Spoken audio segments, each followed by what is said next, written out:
Magandang umaga po.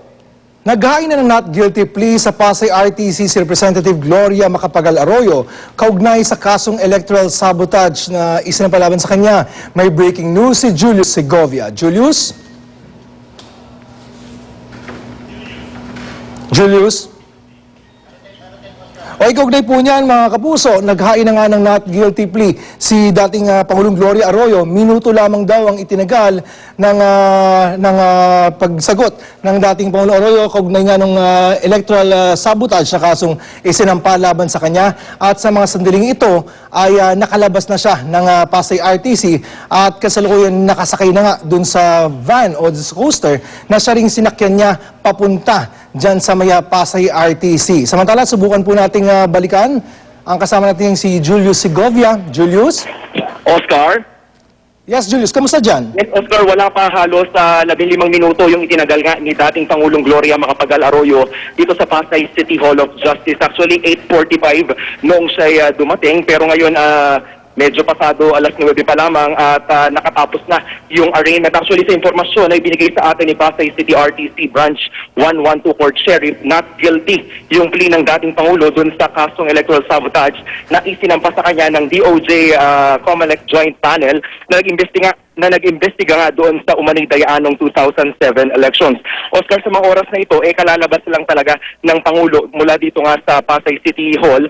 Sumakay siya dun sa coaster at ayan, nagpapatuloy na yung convoy niya pabalik naman sa Veterans Memorial Medical Center o VMMC sa Quezon City. Sa mga oras na ito, Oscar, nandito pa rin sa area si dating First Gentleman Mike Arroyo, kasama na yung mga legal counsel nga ng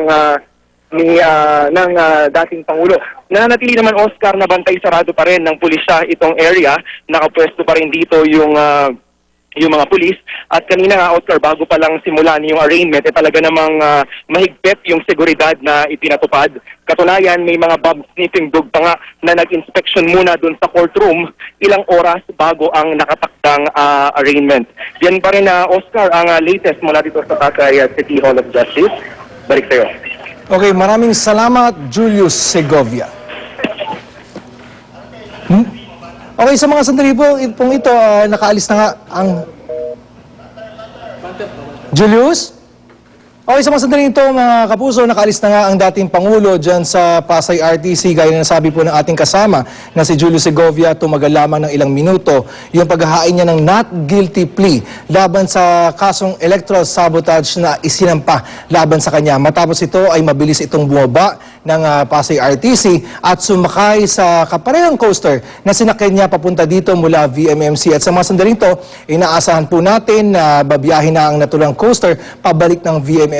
Samantala, nanatili pong mahigpit ang ipinatutupad na seguridad sa paligid ng Pasay RTC. Gwardyado pa rin po ito ng mga pulis at sa mga sandali ito ay napupuno pa rin ng mga miyembro ng media na gustong makakuha ng mga karagdagang impormasyon hinggil nga sa nangyari sa loob ng sala ni Judge Jesus Mupas ng Pasay RTC. Para po sa mga karagdagang impormasyon, ulat, kaugnay po na nangyaring arraignment na yan sa pagbabalik po ng dating Pangulo sa VMMC, manatili po nakatutok dito po sa GMA 7, maging sa GMA News TV para po sa mga karagdagang impormasyon.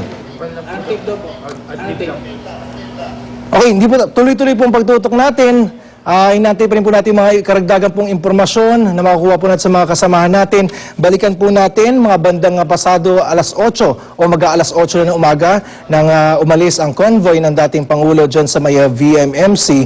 Tumagal lang ilang minuto ang biyahe hanggang makarating nga sila pasado alas 8:40 dyan sa may Pasay RTC. Mula sa puting coaster na nakita natin, bumaba ang dating Pangulo at pumasok sa Pasay City Hall kung saan umakyat sa ikalawang palapag na papasok na nga dun sa may Pasay RTC. Base na nakuha natin mga impormasyon mula sa ating mga kasamahan dyan sa field, ilang minuto lang. May nagsabi mga halos 15 minuto lamang ang tinagal ng pagbabasa ng sakdal at ang paghahain ng not guilty plea ng dating Pangulong Arroyo. At matapos ito ay muli siyang lumabas ng Pasay RTC at dumiretso na nga dun sa puting coaster para nga bumiyahing muli pabalik ng VMMC. Sa nakuha natin impormasyon, patuloy na nanatili sa Pasay RTC ang dating First Gentleman Miguel Arroyo at Hindi natin pamatiyak kung nakuna na siya ng mga pahig ng mga media, pero kanina ay hindi ito nagbigay ng anumang komento sa mga miyembro ng media nang masubukan siyang tanungin. Samantala, para sa mga karagdagang impormasyon doon, makibalita pa rin po tayo sa ating kasama. Victoria Tulad, andyan ba Victoria? Okay, kasama natin si Victoria Tulad. Victoria? Okay, subukan pa natin balikan mamaya si Victoria Tulad. Balik po tayo doon. Gaya po na nasabi natin, patuloy ng mahigpit na pagbabantay dyan po sa may paligid ng Pasay RTC. Nandyan pa rin po sa lugar na yan, sa mga sandaling ito.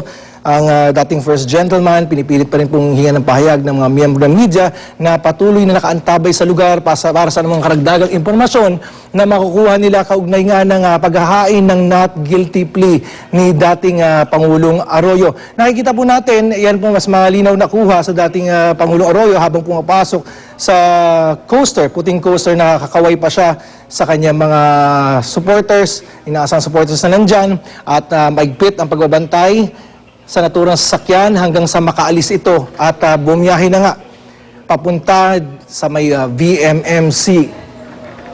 Okay, subukan po natin. Subukan po natin. Victoria Tulad, nandyan ba? Yes, Oscar, nandito pa rin tayo sa Pasay RTC at kaalis nga lang ng coaster ni Congresswoman Gloria Macapagal Arroyo kasama iyong kanyang pamilya at mga abogado. At kanina, sa ngayon ay nagpapa-interview sa media itong si Attorney Ferdinand Topacio at aniya nga, naging mabilis iyong pangyayari dahil winave na ng kampo nila Arroyo yung pagbabasa ng information doon dito sa arraignment. Dahil alam na daw ni dating Pangulo Gloria Macapagal Arroyo yung kaso na isinasampa sa kanya. At sa ngayon, yun nga, nag-hain sila ng not guilty plea at sa ngayon ay titingnan pa raw nila kung maaaring magtagal pa si Congresswoman Arroyo sa VMMC dahil nalaman na meron daw siyang bagong sakit at kung hindi tayo nagkakamali, ito tinawag na ito na lumbar spinal stenosis. Kaya nga sa lalong madaling panahon ay kailangan pa raw tingnan ang kondisyon ni dating Pangulo Gloria Macapagal Arroyo. At nananatili pa rin nga na mahigpit ang seguridad dito sa may Pasay RTC at Pasay City Hall, Oscar. At nakabantay pa rin tayo dito sa mga mangyayari. Oscar? Okay, Victoria, nabanggit ng ating mga kasamahan dyan kanina, nabanggit mo na rin na sinubukan yung hinga ng pahayag si dating First Gentleman Miguel Arroyo. Kamusta na? Nagbigay na ba ito ng pahayag sa mga miyembro ng media? Oo, Oscar, nung umalis itong sila Congresswoman Arroyo ay hindi na rin natin namataan sila Congressman Mikey Arroyo at si dating First Gentleman Mike Arroyo. At kanina, nung nakita natin sila dito, bago pa dumating yung convoy ni Congresswoman Gloria Macapagal Arroyo, nakita natin na straight face lang, poker face lang, itong kanyang asawa at anak at ayaw nga na magbigay ng kahit na anong komento tungkol sa pinagdaraanan ngayon ng kanilang pamilya, Oscar. Okay, Victoria, kamusta naman kaugnay nung sinabi mo nga doon sa panibagong sakit na tinitingnan sa dating Pangulong Arroyo? May naging komento na ba dito ang sa halay naman nung nagreklamo ang COMELEC? May na ba naging komento dito? So ngayon, Oscar, wala pa tayong nakuha impormasyon tungkol dyan dahil nga maging yung COMELEC o yung representative ng COMELEC ay hinahanap pa rin natin at si Attorney Ferdinand Topacio pa lang yung nagpapa-interview sa atin dito sa media. Okay, maraming salamat, Victoria Tulad. At yan po ang pinakayuling ulat dyan sa may Pasay RTC kaugnay nga ng naganap na arraignment ni dating Pangulong Arroyo sa kasong electoral sabotage na isinampa laban sa kanya. Mula sa tahanan ng katotohanan, ako po si Oscar Oida.